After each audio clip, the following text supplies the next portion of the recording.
एक शब्द है वसीयत, एक शब्द विरासत। वसीयत से तो अधिकांश लोग की अभिरुचि रहती है क्योंकि उसमें कुछ धन संपदा का मिलना होता है, संपत्ति का बंटवारा होता है, तो वसीयत के प्रति आग्रही हम सब लोग रहते हैं। और जो दूसरा शब्द है विरासत, उसके प्रति बहुत कम लोगों की रुचि होती है क्योंकि उसमें परंपराएं होती हैं हमारे अतीत की, हमारे परिवार की प्रतिष्ठा होती है, हमारे परिवार के संस्कार होते हैं और बड़ा गहन गंभीर विषय है उसका निर्वहन करना। मैं खुश हूं इस बात से कि उस विरासत को संभालने का काम, उसको समृद्ध करने का काम आदरणीय सूर्य प्रकाश केसरवानी जी ने, उनकी धर्मपत्नी उषा देवी जी ने, आदरणीय डॉक्टर वंदना गुप्ता जी ने और उनके परिवारजनों ने बहुत खूबसूरती से किया। आज आपने अद्भुत काम कर दिया, जैसा कि हम सब लोग कह रहे थे ना कि पुरखों की जो से कैसे हम ऋण हो, तो हम श्राद्ध पक्ष में, पितृपक्ष में हम तर्पण करते हैं, जल से तर्पण करते हैं, गैस में श्राद्ध करते हैं, और आपने कीर्ति के माध्यम से कृतज्ञता ज्ञापित की है। ये बड़े काम आपने किया है मित्रों। फूल मुरझाते हैं, शब्द नहीं मुरझाते। फूल मुरझाते हैं, शब्द नहीं मुरझाते। शब्द को ब्रह्म कहा गया है। शब्द ब्रह्म है, अक्षर ब्रह्म है, इसलिए अक्षर का जिसका क्षय नहीं होता वो अक्षर है।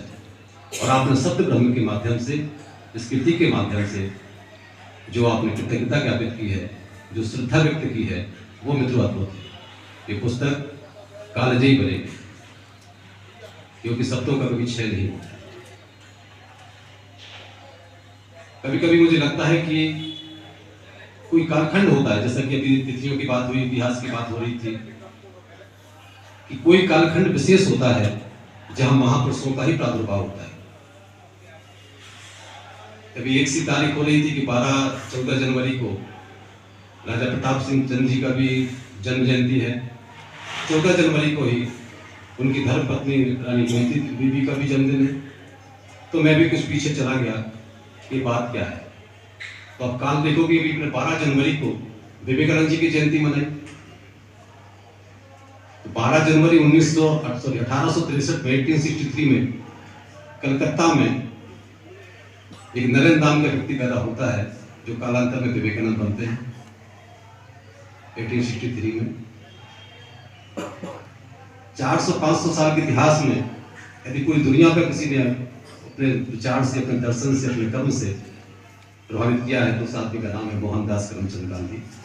वो कब पैदा होते हैं? 2 अक्टूबर 1869, 1869 को जन्म होता है।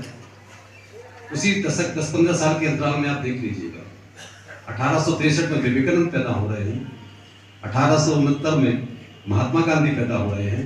उनसे 6-7 महीने के बाद, अक्टूबर के बाद अप्रैल 1870 में महाराष्ट्र के पास एक त्र्यंबकेश्वर, महाराष्ट्र में त्र्यंबकेश्वर जो जगह है, वह थुंडी गोविंदराज फाल्के पैदा होते हैं जो हिंदी सिनेमा के भीष्म पितामह बनते हैं, दादा साहब फाल्के के नाम से जाने जाते हैं।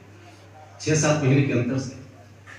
उसी समय आप देख लीजिए कि हमारे इस नगर में, सागर में, हमारे सागर के गौरव, दुनिया के गौरव डॉक्टर हरि सिंह गौर पैदा होते हैं नवंबर 1970 में।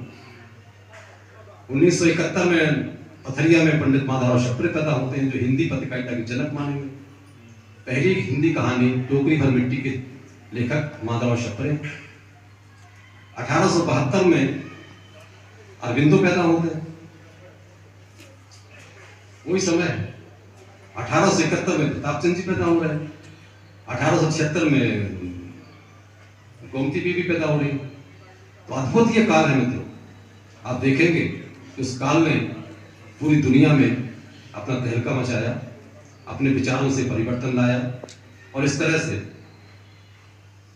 उस काल को महिमा मंडल हुआ इतिहास में। और उसी की कड़ी में आज हम इन 2 शख्सियत को याद कर रहे हैं, रानी गोमती बीबी को याद कर रहे हैं और उनके पति प्रताप चंद्र जी को याद कर रहे हैं। कहने को बहुत है और आप सबकी क्षमता जो है, मैं समझ रहा हूँ कि 2-2.5 घंटे पे हो चुके हैं। 20 मिनट का समय है तो मैं 20 मिनट का समय नहीं लूँगा। बहुत कम समय में बस 2-3 बात छोटी सी बात कह के अपना स्थान ग्रहण करूँगा कि आप सब ने इस विरासत के साथ, इस राष्ट्रभक्ति के साथ, इस भक्त वत्सलता के साथ, सनातन संस्कृति के साथ इन चर्चाओं में अपना भागीदारी की है। हम सब के मन में ये विश्वास होना चाहिए, ये कुछ कर्म करने की एक बात आनी चाहिए कि जैसा हमारे अतीत के लोगों ने, हमारे महापुरुषों ने, हमारी विदुषियों ने जो विरासत हमें सौंपी है, जो संस्कार हमें सौंपे हैं, हम कैसे समृद्ध करेंगे। वो प्रतनता का दौर था जब विदेशी हुकूमत हम पर राज कर रही होती है। आज हम स्वतंत्र हैं, ये हमारा अपना देश है। हमारे बुजुर्गों ने, हमारे लोगों ने हमें बनाया, इतना समृद्ध करके भारत बनाया है, तो हम इस देश को कैसे बनाएंगे। यही इसका पुस्तक की उपयोगिता है, उपादेयता है कि हम इससे लेसन क्या लेके जाते हैं। यदि हम चर्चा कर ले, अतीत को बात कर ले और चले गए, पर इससे कुछ लेकर के जाना चाहिए। मैं समझता हूं कि ये पुस्तक इसी उनकी लिखी गई और ये पुस्तक खाली रानी गोमती बीबी का जीवन परिचय नहीं, ये वो समूची परंपरा का, जैसा कि आशीष जी ने अपने लेख में कहा, अपने आलेख में, अपनी समीक्षा में, कि समूची केसरवानी के परिवार का, केसरवानी बिरादरी का पूरा लेखा जोखा है। इसके वास्ते से आपके पूरे परिवार की, पूरे कुटुंब की वंशवेल इसमें आ गई। सूर्य प्रकाश जी की मातृकुल की थी और उन्होंने पितृकुल के लोगों को भी उसमें रेखांकित किया। यही चीज है जो आने वाली पीढ़ी को आप कुछ देकर जाएंगे, भावी पीढ़ी को सौंप के जाएंगे। रानी गोमती बीबी ने जो सौंपा है, आपने महत्व कार्य किया। यदि आपकी पीढ़ी ना करती तो निश्चित रूप से आगे कोई करने वाला नहीं था,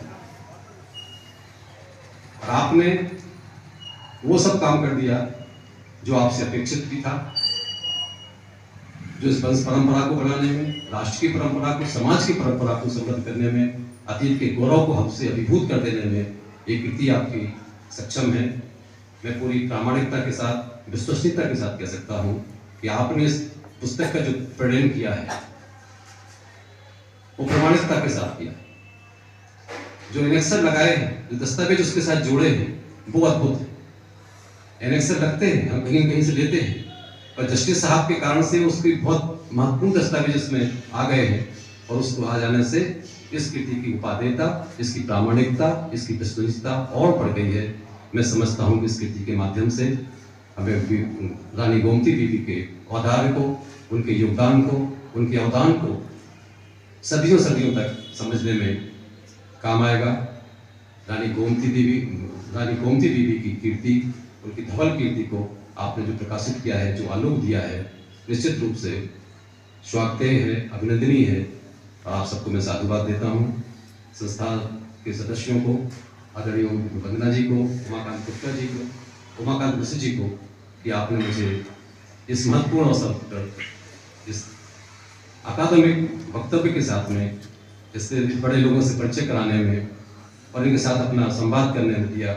आप सब सुधीजनों ने जिस आशीर्वाद के साथ मुझे सुना, आप सबके प्रति मैं आभार व्यक्त करता हूँ। धन्यवाद। जय हिंद, जय भारत।